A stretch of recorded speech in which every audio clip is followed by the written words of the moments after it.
اقرا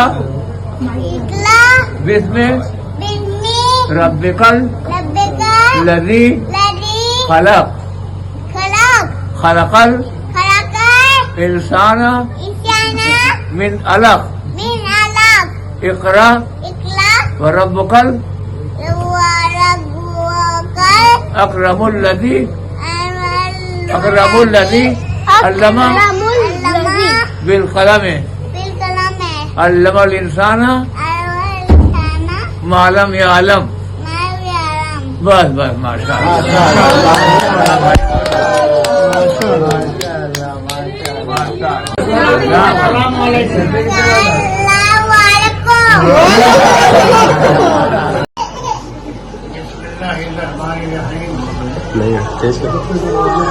دیکھو آواز لگائی آج سے عائشہ کے گھر کا بھی افتتاح ہو گیا اور بچے کی استدا بھی ہو گئی.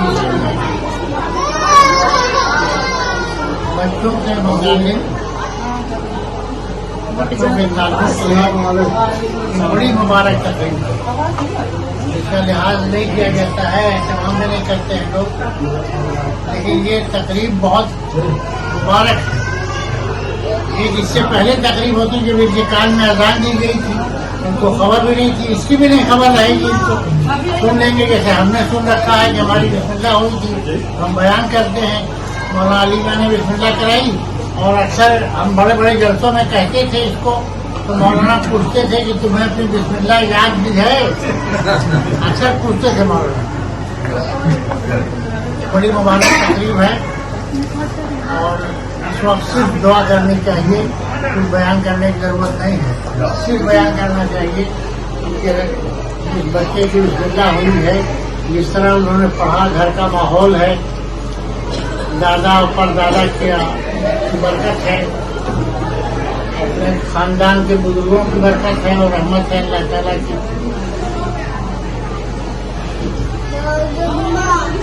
گھر کے ماحول کا بڑا اثر ہوتا ہے.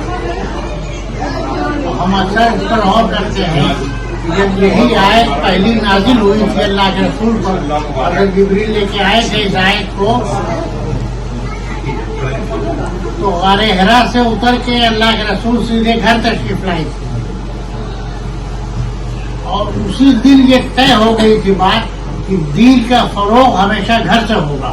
باہر سے خانہ کعبہ بھی جا سکتے تھے، کہیں اور تشریف لے جا سکتے تھے، لوگوں کو جمع کر سکتے، لیکن ایک تو اس قرآن پاک کا بوجھ تھا جس کو قرآن میں خود کہا گیا ہے کہ اگر اس کو کسی پہاڑ پہ اتار دیا جاتا تو روئی کے گالوں کی طرح اڑ جاتا پہاڑ. اس کی عظمت ہے، وزن نہیں ہے اس کا، اس کی عظمت کا وزن ہے. اللہ کے رسول غار حرا سے اتر کے اسی آیت کو لے کے جس سے بسم اللہ ہوئی ہے گھر تشریف لائے. اور جو کیفیت تھی، جو کتابوں میں لکھا ہوا ہے، جو کیفیت تھی، زملونی زملونی زملونی کئی مرتبہ کہا، مجھ کو اڑا دو، کوئی چیز اڑا دو، جلدی سے کوئی چیز اڑا دو. حضرت خدیجہ نے تسلی دی، حضرت خدیجہ نے فرمایا کہ اللہ تعالیٰ آپ کو ضائع نہیں کریں گے. اور اسی آیت سے دین کا فروغ ہوا. اسی دن یہ بات طے ہو گئی، اللہ کے رسول کا اللہ کی طرف سے کوئی پیغام دے دیا گیا کہ دین کی خدمت کا دروازہ ہمیشہ گھر سے کھلے گا. اپنا گھر دیکھو، اپنا ماحول دیکھو، اپنے بچوں کو نظر رکھو. اور دنیا کا دھارا تو بہت تیز ہے، لیکن اللہ کے فیصلے کچھ اور ہوتے ہیں. مولانا عبدالباقی دریابادی رحمۃ اللہ علیہ، وہ مفسر قرآن ہونا تھا، ان کو بسم اللہ میں ایک لفظ نہیں پڑھا. مولوی صاحب جنہوں نے بسم اللہ کرائی تھی، خود مولانا نے لکھا ہے کہ وہ ہار گئے، ایک لفظ نہیں پڑھا مولانا نے. ان کو مفسر قرآن ہونا تھا. ایک صاحب ایک بچے کو مولانا کے علی میاں کے پاس لے کے آئے ندوے میں، اتفاق میں بھی موجود تھا. وہ لائے بسم اللہ کرانے اور بچے کو لے کر اور بشر پہنا کے لائے. وہ بیچارہ ادھر ادھر ٹہلتا رہا. مولانا نے کہا آخر میں دعا کرا دی اور کہا کہ بھائی مٹھائی تقسیم کر دو، اور ان کو بھی دے دیا مٹھائی. یہ بڑے تعلق کی بات ہے، بڑی اللہ کی رحمت ہے اس میں. اللہ کی برکتوں کا بڑا فیصلہ ہوتا ہے. قرآن کے متعلق ایک بات کہہ کے بات ختم کرتا ہوں. قرآن کو پابندی سے پڑھنا چاہیے اور کوشش کرنا چاہیے کہ ترجمے سے پڑھا جائے. ایک صفحہ ترجمے سے پڑھا جائے, ایک صفحہ, زیادہ نہیں کہتا ہوں, کہیں نہیں کہتا ہوں. مرتبہ کسی بڑے جلسے میں اعظم گڑھ میں کہاں بات کہی تھی تو مولانا منظور صاحب نے کہا کہ آپ نے یہ بہت مکمل بات کہی کہ ایک صفحہ پڑھا جائے, ترجمے سے پڑھا جائے. یہ سوچ کے کہا جائے. اقبال نے کہا تھا کہ تیرے ضمیر پہ روشن نہ ہو کتاب, گرا کشا ہے نہ راضی نہ صاحب کشاف.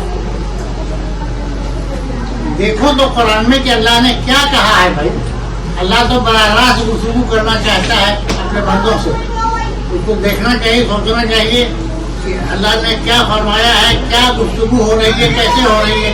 سورہ والا سر کے بارے میں لکھا ہوا ہے, مولانا مودودی نے تو بڑے والے اعلیٰ انداز میں لکھا ہے.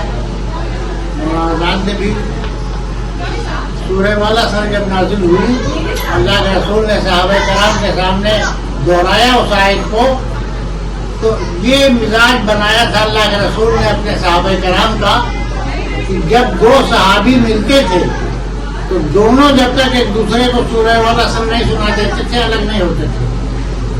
والعصر ان الانسان لفی خسر الا الذین آمنوا وعملوا الصالحات وتواصوا بالحق وتواصوا بالصبر. یہ بھی غریب چھوٹی سی صورت نمازوں میں پڑھی جاتی ہے, بچوں کو یاد ہوتی ہے.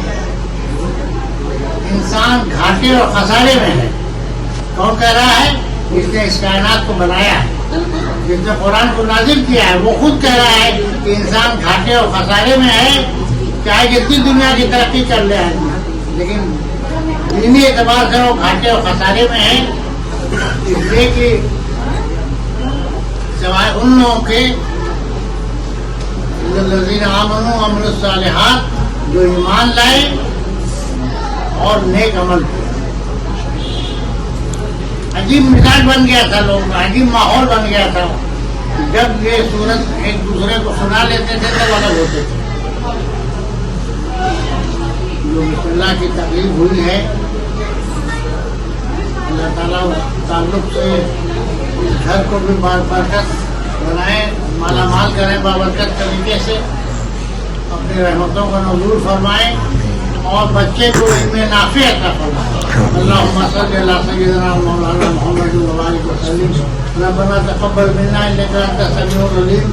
ربنا اغفر لی وتب علی انک انت التواب الرحیم. اللہم کما احسنت خلقی فاحسن خلقی. اللہم لا عیش الا عیش الاخرہ. اللہم لا عیش الا عیش الاخرہ. ربنا لا تؤاخذنا ان نسینا واخطانا. ربنا ولا تحمل علینا إسرا كما حملته على الذين من قبلنا. ربنا ولا تحملنا ما لا طاقة لنا به واعف عنا واغفر لنا وارحمنا أنت مولانا فانصرنا على القوم الكافرين. اے اللہ, آپ کے حضور میں اس وقت سب کے ہاتھ اٹھے ہوئے ہیں. دلوں کا حال ہم سے زیادہ آپ کے علم میں ہے, ہمارے دل کا حال ہم سے زیادہ آپ کے علم میں ہے. اللہ اس وقت ایک خاص کیفیت پہ سب کے ہاتھ آپ کے حضور میں اٹھے ہوئے ہیں. اس بچے نے جو تعلیم کا آغاز کیا ہے آپ کے نام سے اور آپ کے کلام سے, اللہ اس کی رحمتوں کا جو ذکر ہے, اس کی برکتوں کا جو ذکر ہے آپ کے پورے کلام پاک میں, اللہ اس کی برکتوں اور رحمتوں میں اس بچے کو حصے دار بنا دیجیے. اللہ اس رحمتوں اور برکتوں میں اس بچے کا حق قائم کر دیجیے. بزرگوں نے جو خدمت انجام دی ہے دین کی, اس کے دادا نے, پردادا نے اور گھر کے بزرگوں نے جو دین کی خدمت انجام دی ہے, کہ اللہ ان ساری خدمات کو قبول فرما لیجیے اور اس کے حق میں, اس بچے کے حق میں اس کا صلہ عطا فرمائیے, دنیا میں بھی اور آخرت میں بھی. وآخر دعوانا الحمد للہ رب العالمین وسلام علی المرسلین والحمد للہ رب العالمین برحمتک یا ارحم الراحمین. لا الہ الا اللہ محمد.